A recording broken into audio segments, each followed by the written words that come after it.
Esta es Galilea, la fértil región del norte de Israel.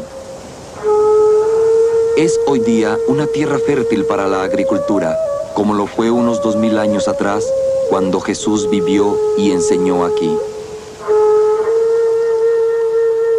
La vida de Jesús fue breve, poco más de 30 años, pero estuvo llena de tanto significado que sigue siendo el parámetro bajo el cual medimos el tiempo mismo.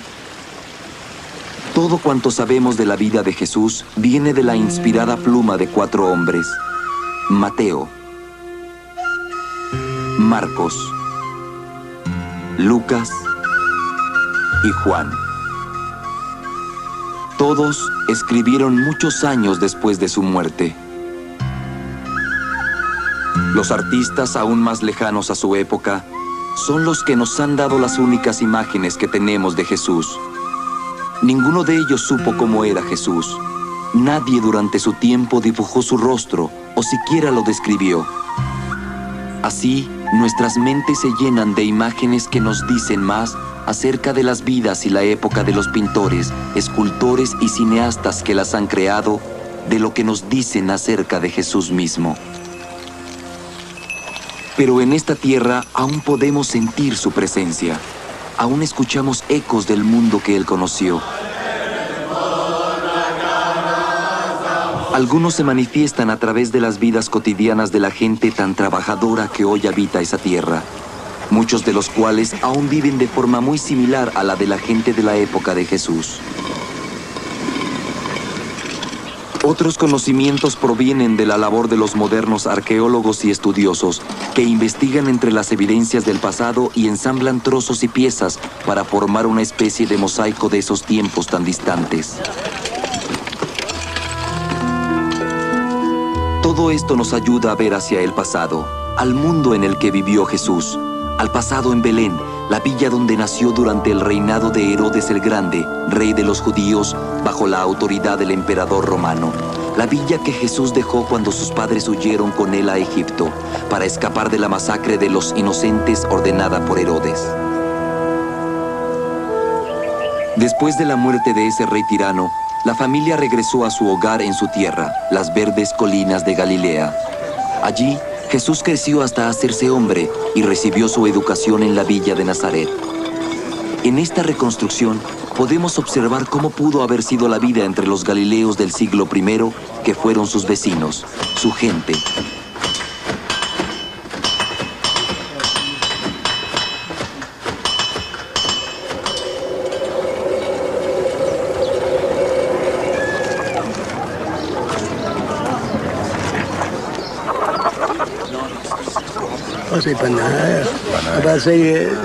En estos tiempos, un vasto abismo cultural dividía al pueblo judío de sus gobernantes romanos.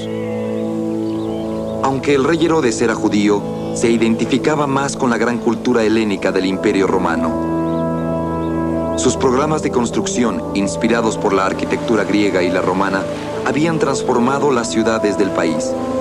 Esas ideas extrañas eran ofensivas a la población judía. El resentimiento había aumentado después de su muerte, cuando Roma dividió la tierra prometida en 3 partes. 2 al norte y el este eran gobernadas por hijos de Herodes, no como reyes, sino como tetrarcas o gobernantes locales. Un tercer hijo había recibido Samaria y Judea, pero para cuando Jesús hubo crecido hasta hacerse hombre, estas regiones eran gobernadas directamente por Roma. Así, el templo en Jerusalén, el corazón de la conciencia religiosa judía, estaba bajo la dominación romana. A través del imperio, Roma permitía que los pueblos que había conquistado adoraran a los dioses que desearan, siempre y cuando sus religiones no se opusieran a las leyes civiles romanas. Y en toda tierra ocupada por los romanos, fueron construidos templos y estatuas, erigidos a los dioses romanos. En la mayoría de los lugares, esto no causaba problemas. Así como los romanos, mucha gente adoraba a varios dioses y no tenían objeción contra los dioses de otros. Pero el primer mandamiento del único Dios verdadero adorado por los judíos era: no honrarás a otro Dios más que a mí. Para muchos judíos, esto significaba que el dominio romano era intolerable. Había brotes de rebelión en todas partes. Las represalias romanas eran sangrientas y crueles. Miles de rebeldes judíos fueron crucificados durante los años de crecimiento de Jesús, y miles más tomaron su lugar preparados para morir antes que renegar del Dios de sus padres.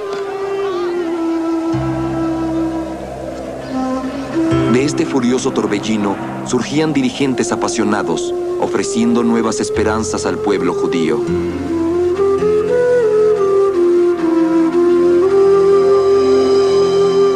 Jesús y su tiempo.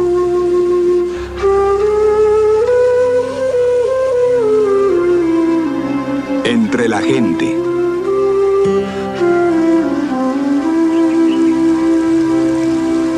En el año 15 del reinado de Tiberio César, la palabra de Dios llegó hasta Juan, el hijo de Zacarías, en el desierto. Y él fue por toda la región alrededor de Jordania, predicando un bautizo de arrepentimiento para el perdón de los pecados. ¿Un bautizo de arrepentimiento para el perdón de los pecados? ¿Qué significaba eso para las multitudes que se reunían a escuchar a Juan predicar? El baño ritual, una parte esencial de la vida religiosa judía, era diferente a la inmersión que Juan practicaba. Existían baños rituales públicos y privados, mikvahs, como eran llamados por todo el país. Unos 70 de ellos estaban a un lado de la entrada al templo en Jerusalén. Los fieles se bañaban en agua pura antes de entrar a tierra sagrada. La inmersión pretendía limpiar y purificar a una persona que pudiera tomar parte en un ritual sagrado, pero no tenía nada que ver con el perdón de los pecados. Eso requería de un acto de contrición, a menudo bajo la forma de algún sacrificio en el templo.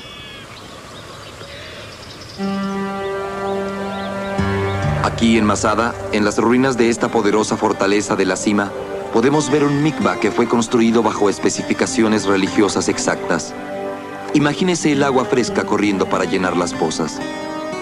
Los bañistas lavaban sus manos y pies en la poza menos profunda antes de sumergirse completos en la más profunda. Algunos piadosos judíos hacían eso a diario. Pero Juan predicaba una inmersión en las aguas del Jordán como una purificación espiritual de por vida. Y hablaba con un fervor y una urgencia que recordaba a los profetas de la antigüedad.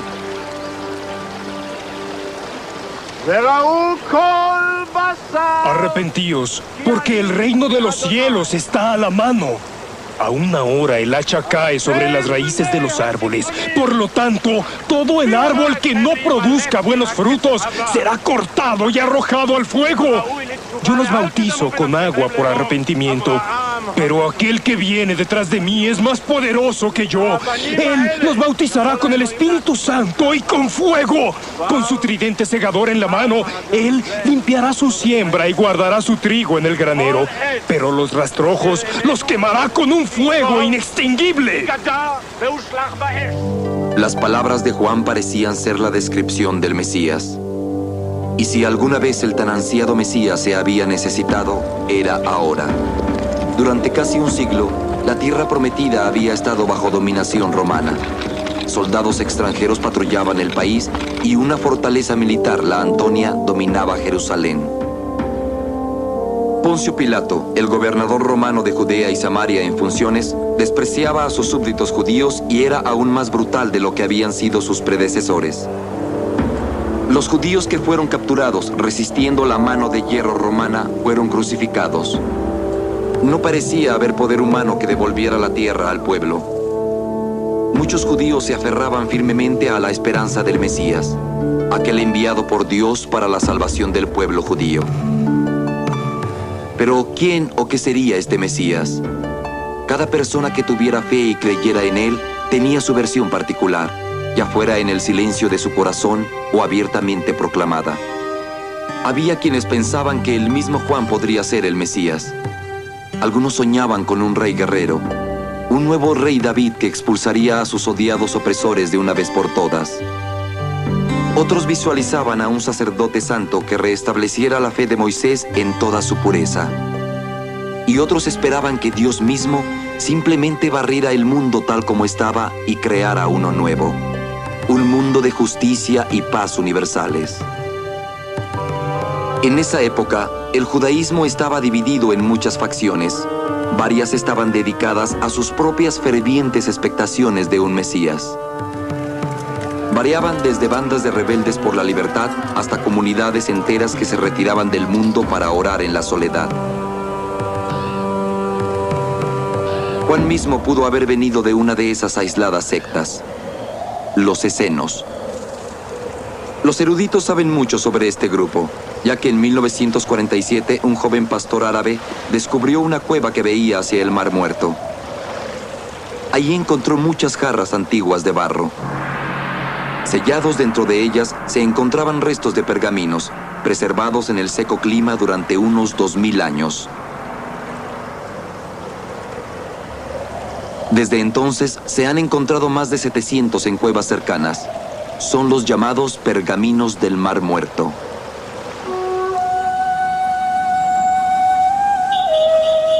Muchos están ahora protegidos en el Santuario del Libro, en el Museo de Israel en Jerusalén. De este aprendimos que el libro de Isaías, tal como lo conoció Jesús, es bastante similar al que se lee hoy día. Se han empleado décadas en la reconstrucción de estos documentos, que proporcionan perspectivas fascinantes de las creencias de los essenos que los escribieron. Sus dirigentes eran sacerdotes que consideraban que los rituales de sacrificio ya no eran tan puros como Moisés lo había ordenado. Sus pergaminos aseguran que el sacerdocio era corrupto, especialmente el oficio de gran sacerdote, que ya no era transmitido de padres a hijos, sino que ahora se daba por nombramiento romano. Los essenos escribieron que la gente estaba perdida, mal dirigida, condenada por su aceptación de la corrupción. Los últimos días estaban cerca. En este pergamino escribieron una escalofriante profecía sobre una gran batalla apocalíptica que sería peleada en el cielo y por todo el mundo. Dos poderosas potencias chocarían, los hijos de la luz y los hijos de la oscuridad. Y cuando la batalla terminara y los hijos de la oscuridad hubieran sido destruidos como deberían serlo, el reino de los cielos finalmente quedaría establecido en toda la tierra. Aquí, en un lugar del desierto llamado Qumran, cerca del Mar Muerto, una aislada comunidad de essenos llevaba una vida de devota pureza. Eran unos cuantos seleccionados que esperaban la violenta purificación del mundo. Planeaban actuar como soldados en el ejército de los hijos de la luz, por lo que se fortificaban tanto en sus cuerpos como en sus espíritus. Los nuevos miembros debían pasar 2 años de pruebas y entrenamiento. La iniciación era un bautizo que requería de arrepentimiento sincero, un lavado minucioso del pasado. Devotos como eran los essenos a la pureza ritual absoluta, se sumergían en el mikvah cada día. Producían sus propios alimentos y habían hecho un voto de no recibir nada producido por extranjeros. Consumían sus alimentos comunales en silencio. Oraban y adoraban a Dios incesantemente. Juan, que había nacido sacerdote, bien pudo haber salido de esta comunidad para tomar su misión a lo largo del Jordán. No hay forma de saberlo, pero algunas de las enseñanzas de Juan parecen ser el eco de los pensamientos essenos de piedad y justicia.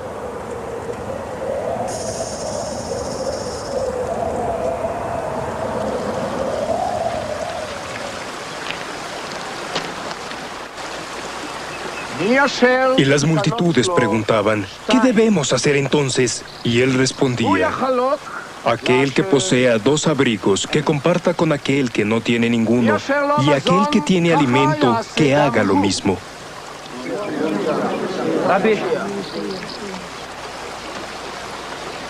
Los cobradores de impuesto también llegaban a ser bautizados y preguntaban, Maestro, ¿qué debemos hacer? Y él respondía, no cobren más de lo que se les ha asignado. También los soldados solían preguntarle, ¿y nosotros qué debemos hacer? Y él contestaba, no roben a nadie con violencia o con falsos testimonios y confórmense con sus salarios.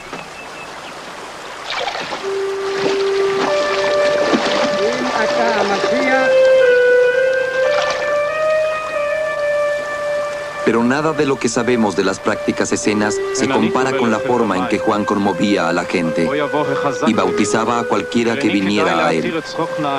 Y ciertamente nada se compara a su predicción de aquel que vendría después de él.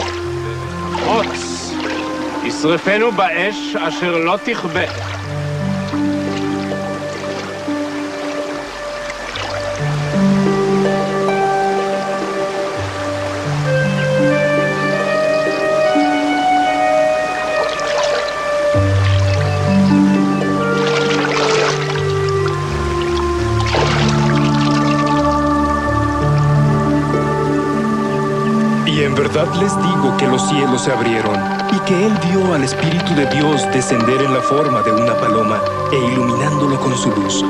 Y como fondo, una voz que venía desde el cielo le decía: «Este es mi amado Hijo, de quien estoy complacido».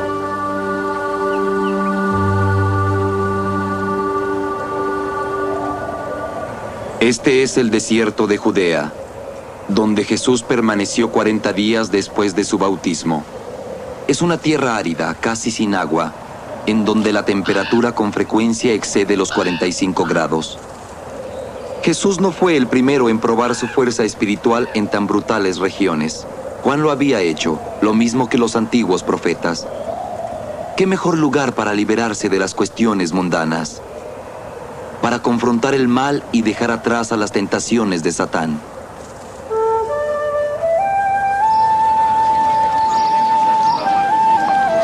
Y Jesús regresó con el poder del Espíritu Santo a Galilea, y un informe concerniente a su persona fue enviado a través de toda la tierra circundante.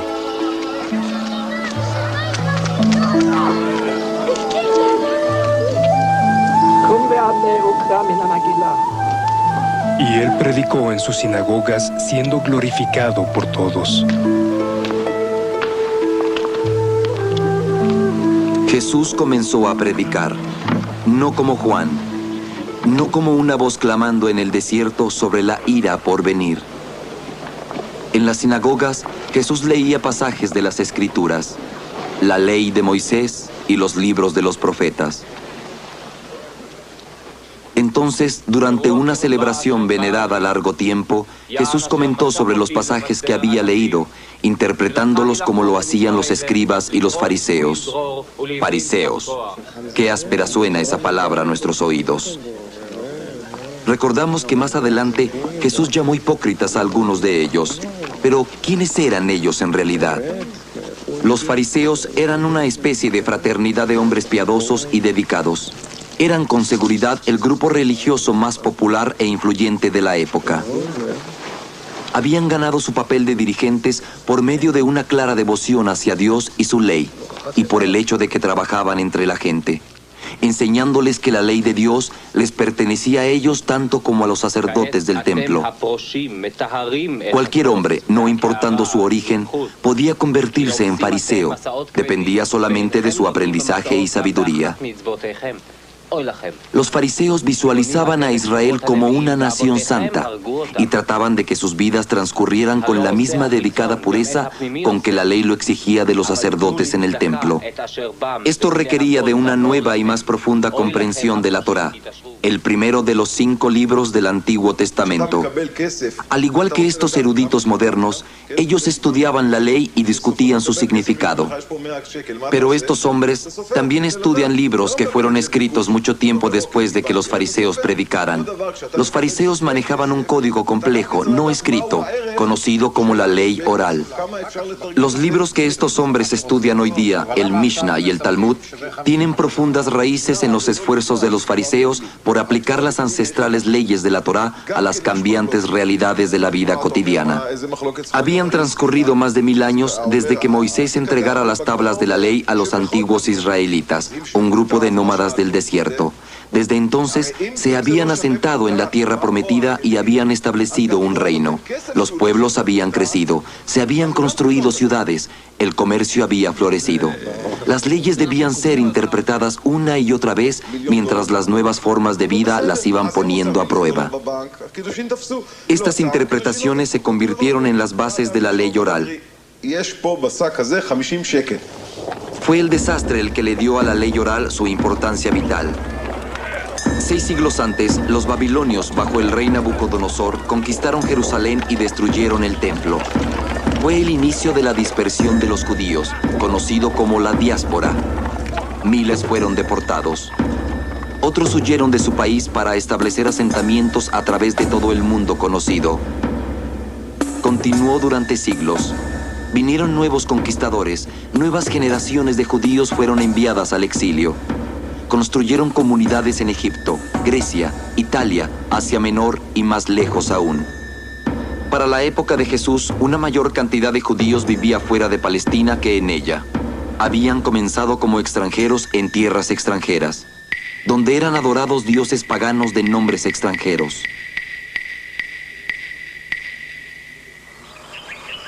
Pero los judíos permanecieron fieles al único Dios, construyendo lugares de reunión, sinagogas, y eligiendo dirigentes, usualmente escribas que sabían leer y escribir.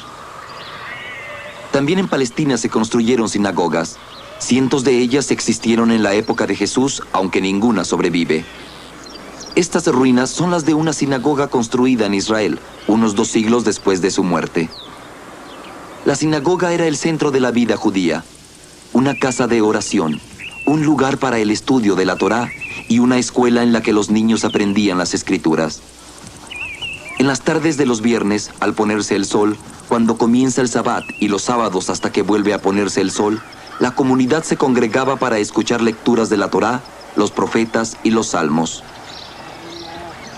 Así les era recordada su historia y la ley en la cual estaba asentada. Y la gente escuchaba cuando los escribas interpretaban el significado de la ley, auxiliándoles a aplicarla a sus vidas cotidianas. Entre ellos, los escribas comentaban y discutían las interpretaciones, y de estos debates evolucionó la ley oral. Era al servicio de esta ley oral, firmemente basada en la Torá, que los fariseos mantuvieron su camaradería de alimentación compartida y vigorosos debates. Mucho después de la época de Jesús, estas leyes orales fueron escritas. Forman hoy las bases de los actuales Mishnah y Talmud, partes esenciales del judaísmo moderno. De tiempo en tiempo surgía un gran maestro, un fariseo que podía ofrecer nuevas perspectivas a cuestiones largamente discutidas. Alrededor de estos hombres se desarrollaron escuelas de filosofía. Uno de ellos, llamado Hillel, vivió mientras Jesús crecía. Hillel era un hombre amable y paciente. Esta gigantesca menorá, fuera del edificio parlamentario de Israel, incluye la ilustración de una famosa historia acerca de él. Mofándose, alguien le pidió a Hillel que explicara la Torá durante el breve tiempo en el cual un hombre pudiera permanecer sobre un pie. Hillel contestó: aquello que resulte odioso para ti, no lo hagas a tu vecino. Esa es la esencia de la Torá. Todo lo demás es comentario. Ahora ve y aprende. Jesús puso su propio sello distintivo a ese pensamiento. Trata a los demás como quisieras que ellos te traten a ti. Era una enseñanza conocida de la época. ¿Estaba entonces Jesús destinado a ser otro gran maestro fariseo? Muchos pueden haberlo imaginado como tal. Lucas nos dice que sus enseñanzas eran glorificadas por todos, pero Jesús escogió otros caminos. Jesús permaneció como judío practicante toda su vida. Al orar, habría llevado consigo 2 cajas pequeñas, llamadas tefillín o filacterios, una sobre la frente cerca de la fuente del pensamiento y otra sobre su brazo izquierdo cerca del corazón, como fue ordenado por Moisés. Cada una contiene las palabras más sagradas del judaísmo. Escucha, oh Israel, el Señor nuestro Dios, el Señor es uno.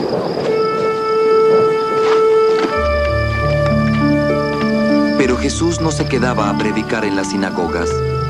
Se puso en el camino de un ministerio peregrinante distinto a cualquier otro del que se tenga referencia en esos tiempos. Y pasando por la costa del mar de Galilea, vio a Simón y a Andrés, el hermano de Simón, lanzando sus redes al mar, ya que eran pescadores. Y Jesús les dijo: síganme, y yo haré de ustedes pescadores de hombres.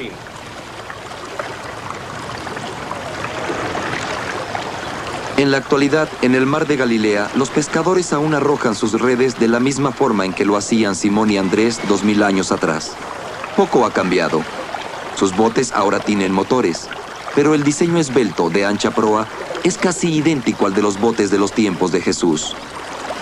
Son llamados botes de Galilea. Los pescadores preparan sus redes en tierra y pronto se encuentran en el agua lanzándolas a mano.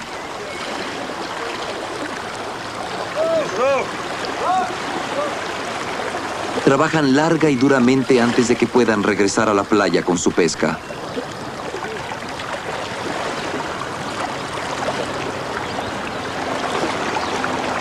El pez más abundante en este mar de agua dulce es llamado pez de San Pedro. Cuenta una leyenda que la mancha en su costado es la huella digital del pulgar de Simón el pescador, a quien Jesús bautizó como Pedro. Hombres habituados a tan arduas labores no eran la clase de discípulos que muchos maestros hubieran seleccionado.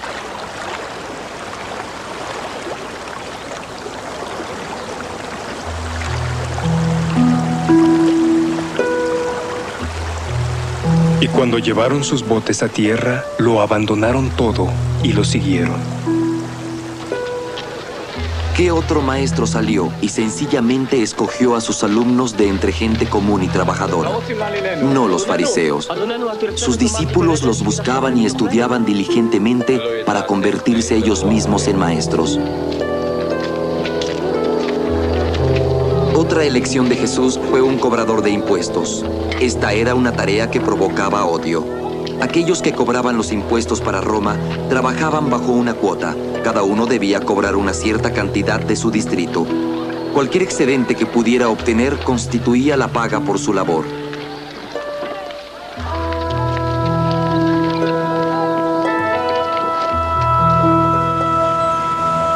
Los arduos y represivos impuestos sostenían a las tropas de ocupación. Pagaban palacios y fortalezas, caminos y acueductos, anfiteatros y arenas para juegos de combate,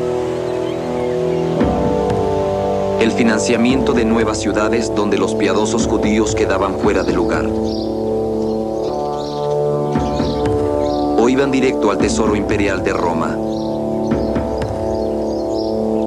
Los cobradores de impuestos ni siquiera eran romanos, sino compatriotas judíos. Es entonces de asombrar que Jesús fuera después envilecido por reunirse con los cobradores de impuestos.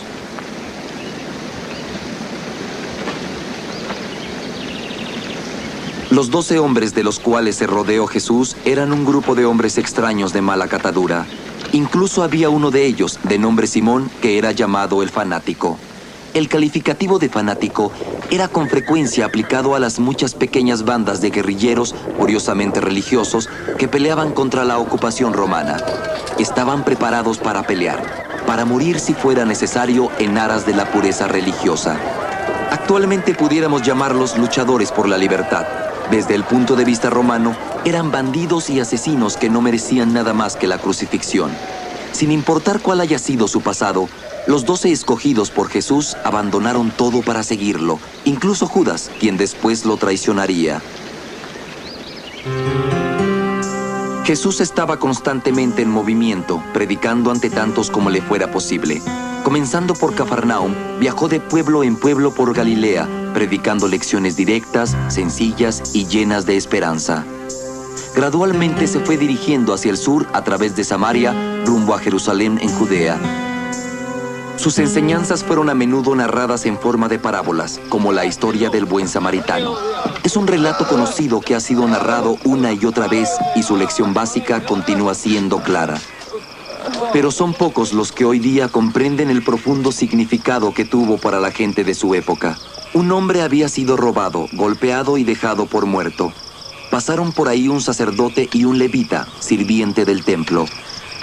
La gente que escuchaba a Jesús sabía, sin que se le dijera, que si el hombre hubiera estado muerto y el sacerdote o el levita lo hubieran tocado, habrían tenido que someterse a una extensa purificación durante una semana, antes de retornar a sus labores. Un samaritano, libre de esas exigencias, ayudó al hombre y lo tomó a su cuidado. El punto que Jesús marcó era claro como el cristal. Seguir la ley al pie de la letra, en lugar de su significado, puede inhibir actos simples y humanitarios de caridad.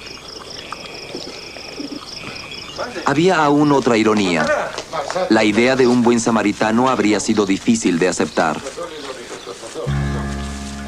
Aun cuando los judíos y los samaritanos eran vecinos, eran enemigos de largo tiempo atrás.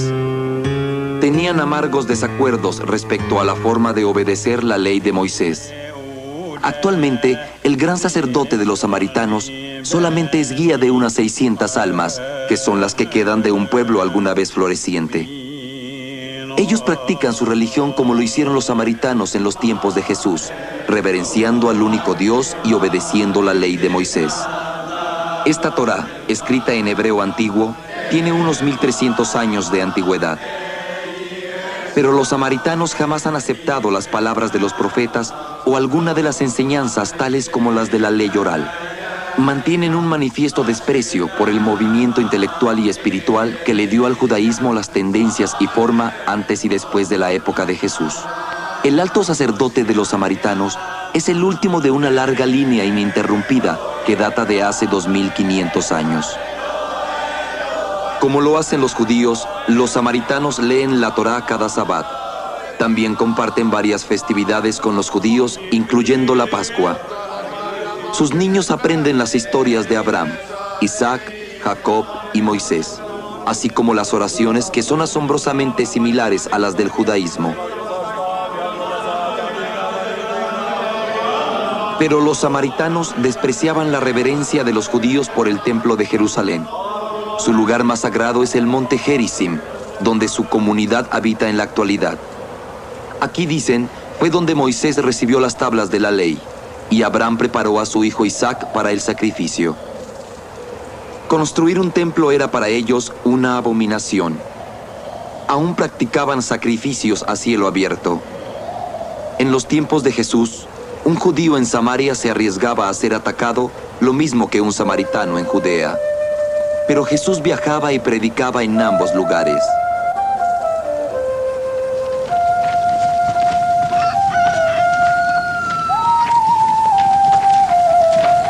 Jesús nunca tuvo empleo, solamente un ministerio. Esto también lo hacía diferente a los maestros fariseos, muchos de los cuales practicaban algún oficio para la manutención de sus familias. Los fariseos desaprobaban que Jesús y sus discípulos recolectaran grano durante el Sabbat, un acto que consideraban como trabajo y por lo tanto prohibido. Jesús respondió en forma verdaderamente fariseica, citando capítulo y verso. ¿No han leído acaso lo que hizo David cuando él y los que con él estaban tuvieron hambre? ¿Cómo entró en la casa del Señor y comió del pan de la presencia que les estaba prohibido a él y a los que le acompañaban por no ser sacerdotes? Si hubieran sabido lo que significaba deseo piedad y no sacrificio, no hubieran condenado a los inocentes.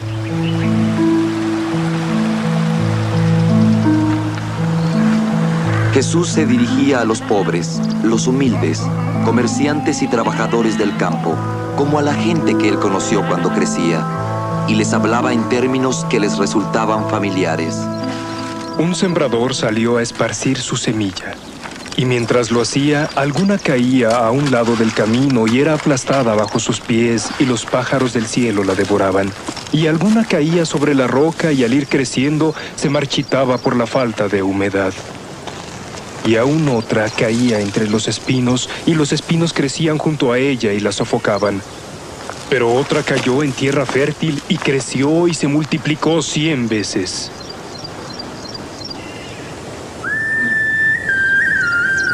Actualmente en las colinas de la Tierra Santa, como en los tiempos de Jesús, la gente trabaja arduamente para hacer que sus campiñas y jardines en terrazas sean productivos. Estos son granjeros que viven y trabajan en el mundo de hoy, pero al igual que la gente que escuchó hablar a Jesús, ellos enganchan sus arados a los animales, no a una máquina. Los arados mismos son iguales a los que se usaron hace 2000 años.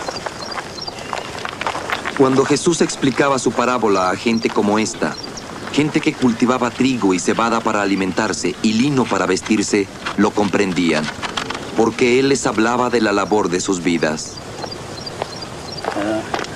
La parábola es esta. La semilla es la palabra de Dios. Las que quedan a lo largo del camino son aquellos que escucharon. Entonces el diablo viene y se lleva la palabra de sus corazones para que pierdan la fe y no puedan ser salvados. Las que cayeron sobre la roca son aquellos que cuando escucharon la palabra la recibieron con gozo, pero al no tener raíces mantienen su fe un tiempo, pero la pierden cuando la tentación se les presenta. Y las que cayeron entre las espinas son aquellos que escuchan, pero al seguir su camino se dejan asfixiar por el cuidado de las riquezas y los placeres de la vida, y su fruto jamás madura. Y en cuanto a aquellas que cayeron en la tierra fértil, representan a aquellos que al escuchar la palabra la guardan celosamente en sus corazones honestos y buenos y producen buenos frutos con paciencia. Lección tras lección, todas quedaban enmarcadas en la sencillez de expresión, ya que Jesús les ofrecía nuevas esperanzas a los pobres, a los oprimidos. Venid a mí todos los que trabajan y están sobrecargados, porque yo les daré descanso. Coloquen mi yugo sobre sus hombros y aprendan de mí, pues soy amable y humilde de corazón, y encontrarán el descanso para sus almas. El reino de Dios es como cuando un hombre esparce la semilla sobre la tierra y va a dormir por las noches y se levanta por las mañanas, y las semillas comienzan a germinar y a crecer sin que él sepa cómo. La tierra produce por sí sola. Primero el tallo, después la espiga y luego el grano que madura en la espiga. Pero cuando el grano está maduro, de inmediato usa la hoz, pues el tiempo de cosechar ha llegado. Yo les digo, levanten sus ojos y vean lo blanco de los campos listos para la cosecha. Aquel que cosecha recibirá beneficios y obtendrá el fruto de la vida eterna, para que el sembrador y el que cosecha se regocijen juntos. Dejad que los niños se acerquen a mí y no los detengan, pues a ellos pertenece el reino de Dios.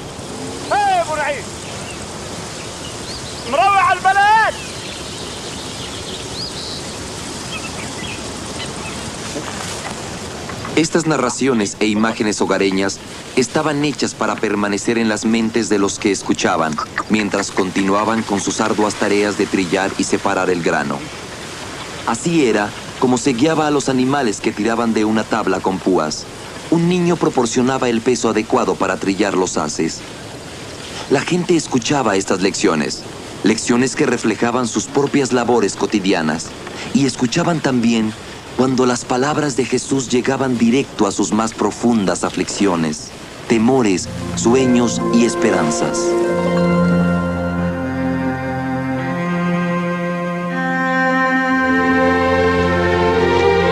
Bienaventurados sean los pobres de espíritu, porque de ellos es el reino de los cielos. Benditos sean aquellos que sufren, pues serán reconfortados. Benditos sean los humildes, pues ellos heredarán la tierra. Benditos sean aquellos que padecen hambre y sed de justicia, pues serán satisfechos. Bienaventurados sean los misericordiosos, porque ellos alcanzarán misericordia. Benditos los puros de corazón, pues ellos verán a Dios. Bienaventurados los que hacen la paz, pues ellos serán llamados los hijos de Dios. Bienaventurados los perseguidos por ser justos, porque de ellos es el reino de los cielos.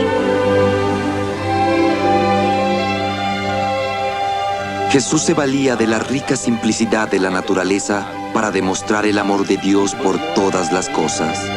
Piensen en los lirios del campo, ¿cómo crecen? No hilan ni se afanan, pero yo les digo que ni Salomón en toda su gloria se vio tan majestuoso como uno de estos.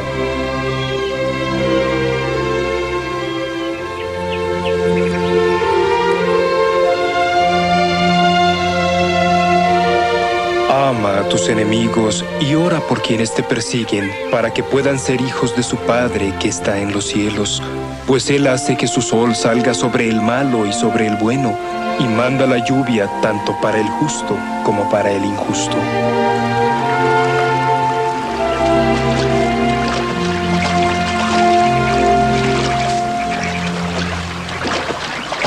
Aquel que beba del agua que le ofrecere, nunca más tendrá sed. El agua que le dare se convertirá dentro de él en un manantial brotando hacia la vida eterna. ¿Cómo es el reino de Dios? Es como una semilla de mostaza que un hombre toma y echa en su huerto, y crece y llega a ser un gran árbol en cuyas ramas hacen sus nidos las aves del cielo. Porque en verdad les digo que si tienen la fe de un grano de mostaza, le dirán a esta montaña: muévete hacia aquel lugar, y se moverá. Y nada será imposible para ustedes. ¿Quién de ustedes, teniendo 100 ovejas, si se pierde una, no deja las 99 en el desierto y va a buscar la que está perdida hasta encontrarla? Y luego, cuando la ha hallado, la pone sobre sus hombros regocijándose. Así yo les digo, habrá mayor regocijo en los cielos por un pecador arrepentido que por 99 justos que no necesitan penitencia. Yo soy el buen pastor. Conozco a los míos y los míos me conocen a mí, como me conoce el Padre y yo lo conozco a Él. Y yo ofrezco mi vida por mis ovejas. Ya fuera que Jesús hablara de ovejas o de la vid del campo, sus palabras predicaban siempre las mismas lecciones de amor. Tal como la rama que no podría sostener el fruto por sí sola a menos que esté unida a un tronco, tampoco podrán ustedes a menos que se unan a mí. Yo soy el tronco, ustedes son las ramas.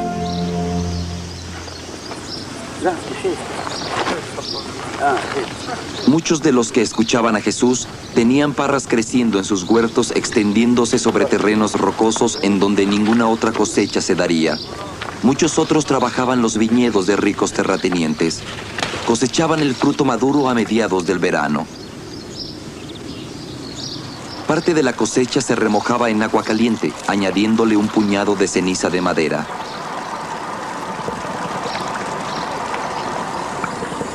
Después, extendían los frutos bajo el ardiente sol para secarlos hasta hacerlos pasas.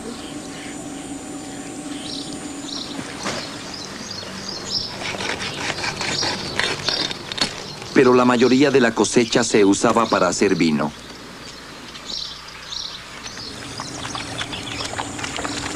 Esta poza de roca natural ha sido usada como prensa para el vino desde los tiempos de Jesús. La gente aún prensa las uvas bajo sus pies, tal y como lo hacía entonces.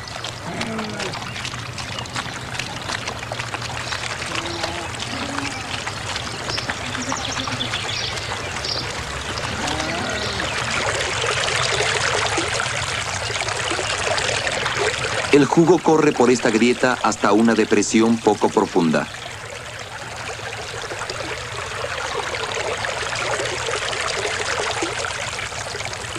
Los residuos son filtrados con lienzos antes de permitir que el jugo fermente. El sello debe estar flojo para que los gases producidos por la fermentación puedan escapar. Nadie vierte vino nuevo en cueros viejos. Si lo hace, el vino reventará los cueros y será desperdiciado, y los cueros serán destruidos.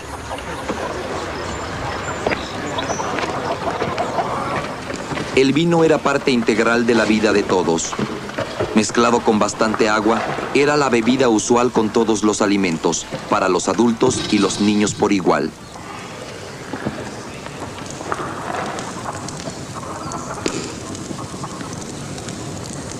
Y era vital para todas las celebraciones, especialmente una boda.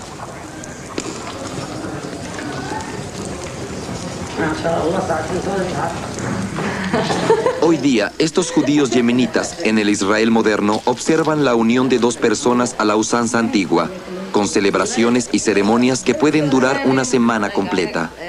Al comenzar la semana, las mujeres de la familia visten a la novia con ropas y joyería tradicionales, artículos que se han heredado de generación en generación. Después, la pareja recibe formalmente los buenos deseos por parte de la familia. En una procesión a la luz de las velas, las mujeres guían a la novia hasta su prometido.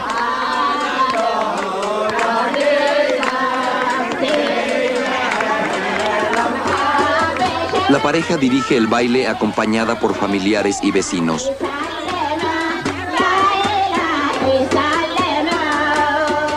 Según una antigua tradición, la abuela de la novia hace una pasta especial a base de hojas de aleña, con la intención de traerles buena suerte y salud en el futuro. Uno tras otro, quienes les desean suerte remojan sus dedos en esa mezcla, para después untar un poco sobre las palmas de las manos de la pareja.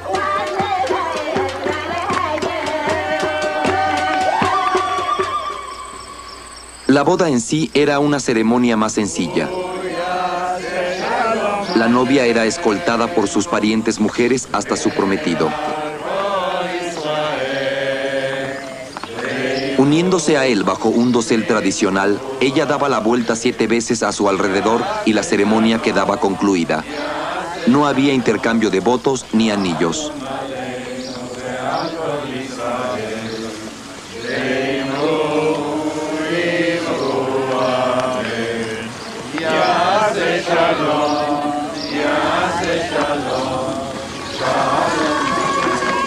Después comenzaba la alegre celebración. Podía durar toda la noche, abastecida con abundantes platillos, generosamente rociados de vino. Fue en una ceremonia nupcial de igual gala que se celebró en la aldea de Caná, en donde Jesús realizó su primer milagro. Cuando el vino se hubo terminado, Jesús le ordenó al sirviente de la fiesta que llenara algunas jarras con agua. Luego, milagrosamente convirtió esta en vino. Jesús realizó otro milagro cuando él y sus discípulos cruzaban el mar de Galilea.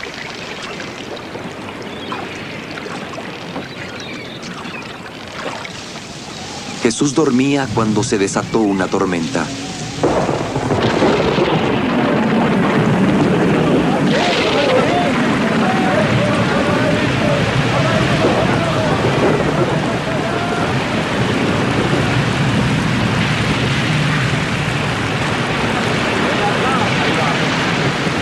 Despertado por sus discípulos, le ordenó al mar: «En paz, quédate quieto».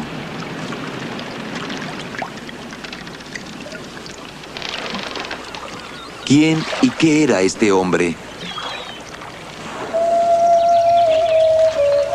En donde quiera que Jesús predicara, se congregaban multitudes, 4 o 5 mil personas a la vez.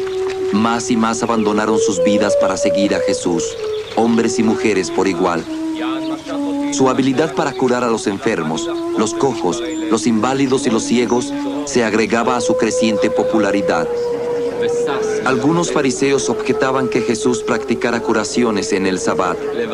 Él les preguntó si era correcto hacer el bien en el Sabbat o no haciendo nada causar el mal.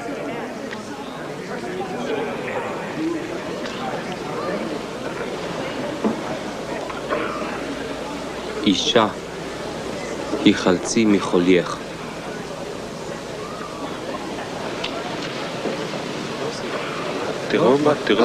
Algunos se recuperaban tan solo con su tacto.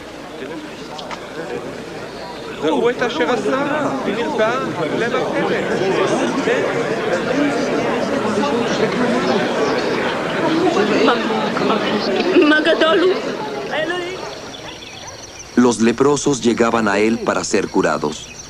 En aquellos días se consideraba lepra cualquier afección severa de la piel. Una vez más, aquí Jesús demostró su respeto por la antigua ley, tal como lo prescribe el Levítico 13 y 14. Ve, preséntate ante el sacerdote y ofrece el presente que Moisés ordenó como prueba para la gente.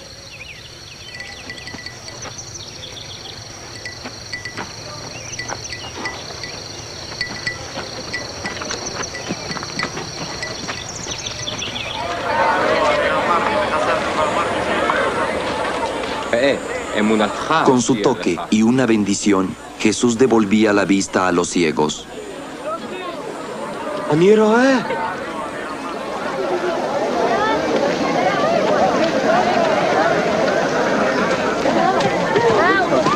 También practicó curaciones expulsando demonios o espíritus malignos que comúnmente se pensaba eran la causa de muchas enfermedades mentales y físicas.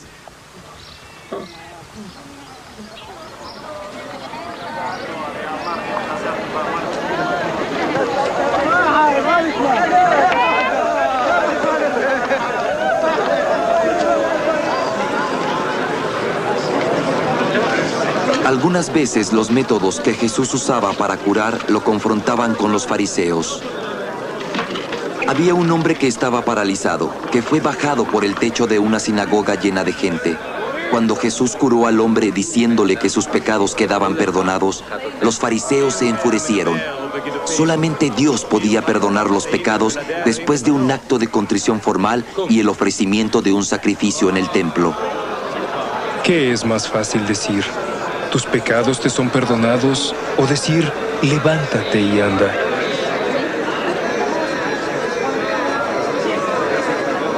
Pero para que sepan que el Hijo del Hombre tiene autoridad en este mundo para perdonar los pecados, yo te digo, levántate, toma tu cama y ve a casa.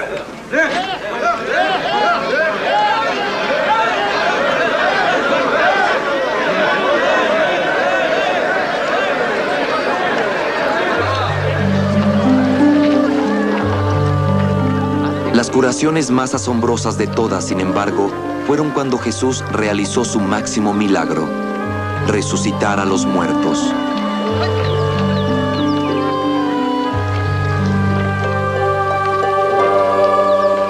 Hizo volver a la vida al hijo muerto de una viuda de la aldea de Naín.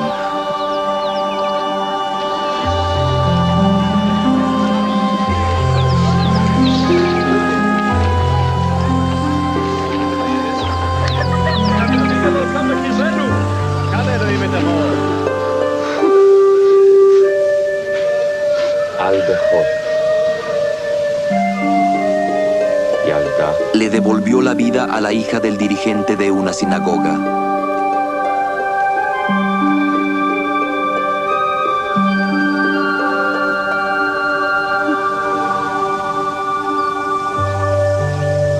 Y en Betania levantó a Lázaro, un amigo que había muerto 4 días antes.